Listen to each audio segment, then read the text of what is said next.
بسم اللہ الرحمن الرحیم۔ لاکھوں کروڑوں درود و سلام حضرت محمد صلی اللہ علیہ وآلہ وسلم اور آپ کی آل پہ۔ السلام علیکم، میں ہوں آپ کا ضمیر۔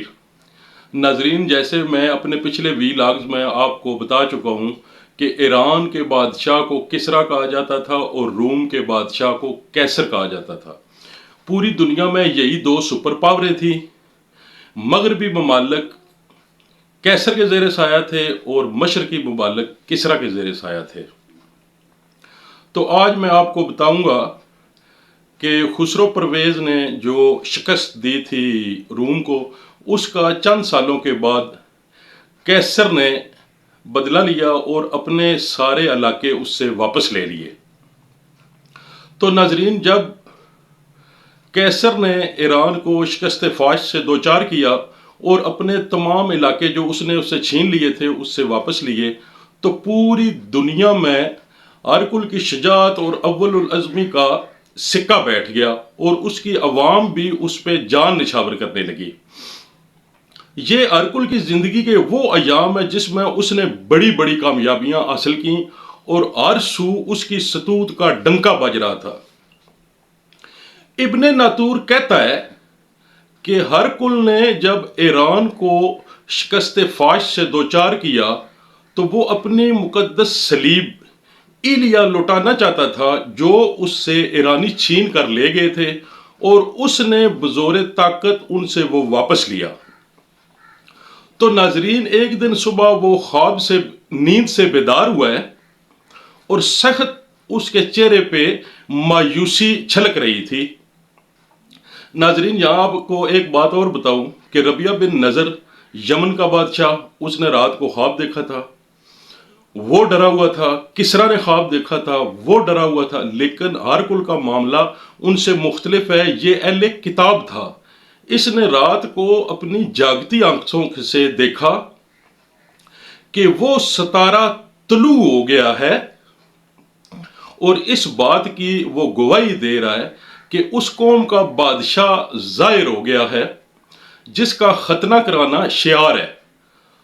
تو جب پادری نے ہرقل کو کہا کہ آج آپ کے چہرے پہ پریشانی ہے، تو اس نے جب یہ بات اپنے پادری کو بتائی کہ میں نے آج رات کو وہ ستارہ دیکھ لیا ہے، تو ناظرین، اسی دوران ملک غسان کے بادشاہ کا قاصد ہرقل کے پاس آیا حضور پاک سرور کائنات صلی اللہ علیہ وسلم کا خط مبارک لے کے۔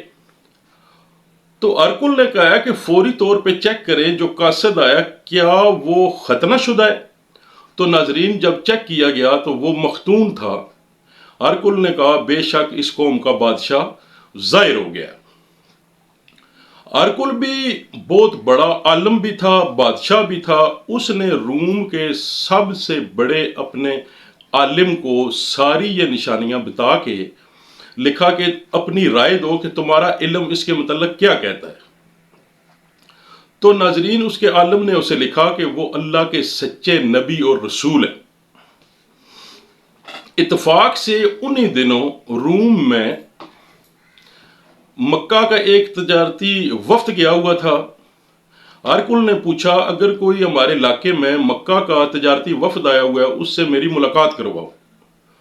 تو ابو سفیان اور اس کے چند رفقا کو جب پیش کیا گیا ہرقل کے سامنے، ہرقل نے پہلا سوال کیا کہ آپ میں سے حضور پاک سرور کائنات صلی اللہ علیہ وآلہ وسلم کا قریبی رشتہ دار کون ہے؟ تو ناظرین، ابو سفیان نے کہا کہ میں ان کا قریبی رشتہ دار ہوں۔